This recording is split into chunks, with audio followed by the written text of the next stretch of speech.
usually early every week when I read the readings for the coming weekend. Try to find kind of a cohesive theme through the readings and try to kind of focus on that as I try to put together my remarks. And sometimes it works pretty well, but then if I really have a difficult time kind of trying to come up with a theme that I think would be, somewhat coherent to present, then I'd, in a sense, kind of focus on the story in the gospel, because usually it's a parable or some sort of particular scene. This makes it pretty difficult this week because the gospel seems to be just a bunch of disjointed sentences that are just kind of out there and they're not really necessarily connected, and it's kind of difficult to find a theme that runs through them. It's almost like Luke had a bunch of sayings of Jesus but really didn't know what to do with them, so he just kind of put them all together in this one spot. So try to come up with something coherent, but there's a lot here, so I should be done by Ash Wednesday or so, okay? So I'm just kidding you.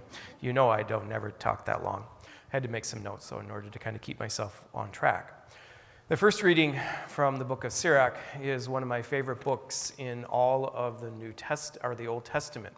And it's an interesting book because it is really the life's work and the compilation of a man who was spent his life traveling about and going to different countries, different cultures, experiencing different languages and different people and how they lived and how they worshiped, how they went about their life and such, and kind of gathering kind of bits of wisdom from all of that. And then when he was older, he came back home to Israel and he established a school.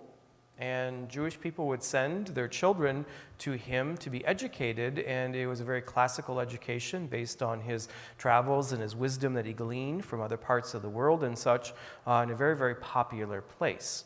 And what we have in the book of Sirach is really kind of a collection of his stories, his travels, his antecedents, some poems, some just short little proverbs, some short little sayings you can easily take away and such. And what we hear today is he's speaking about, as part of the lesson to his students, is that basically it can be summed up by saying, words matter. What comes out of your mouth is really truly what's in your heart. And the words that you speak have profound effect and strength and power behind them. Now, probably most of us, if not all of us here, have had times in our life where, it's like you say something and then as soon as it exits your mouth, you're like, boy, I wish I could put that back.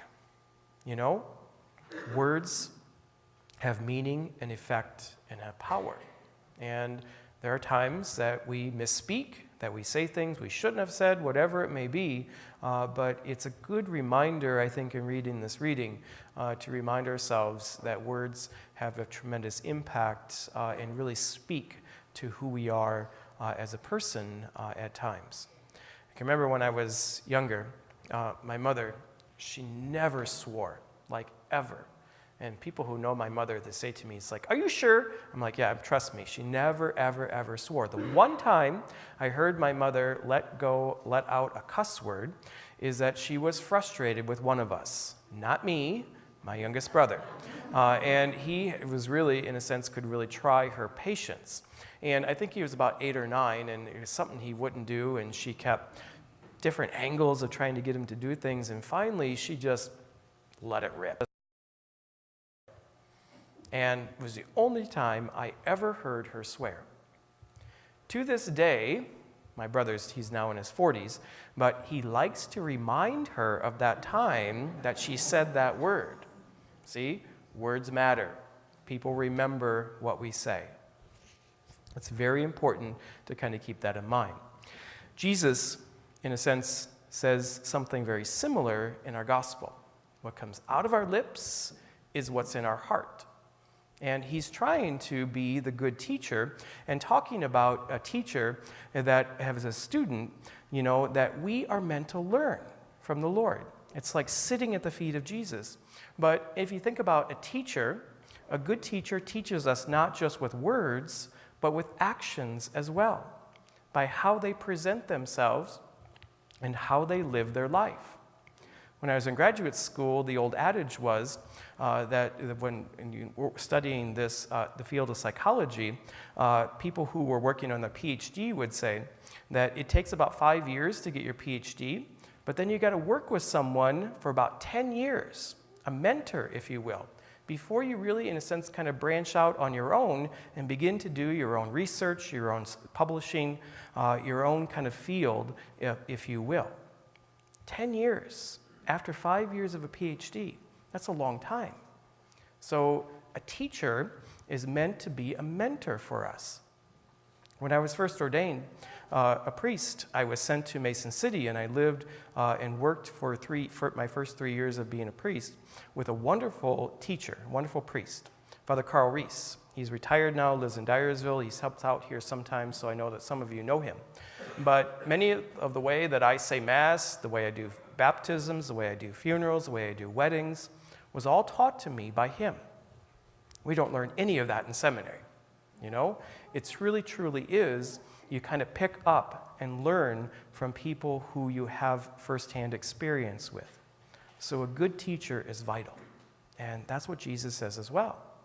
And so a good teacher will teach a person, a good Christian will live their life as a teacher by the way they handle themselves, the way they treat one another. That you shouldn't have to go down the street and say, I am a Christian. People should be able to glean that from you just by, in a sense, interacting with you for a short period of time. These are words that are very powerful. If we think about that, there's a lot we can take from these readings today. And we're standing on the periphery of the Lenten season, that it's a good idea for us to be thinking now how we are going to make the season of Lent extra special for us. If we wait until 6 o'clock in the morning on Ash Wednesday and wake up and say, it's Lent, what am I going to do? It's a little bit late. So this is something we should think about now. The readings that we have this weekend give us kind of good food for thought in how to take that and go with it and run with it and truly make the season extra special.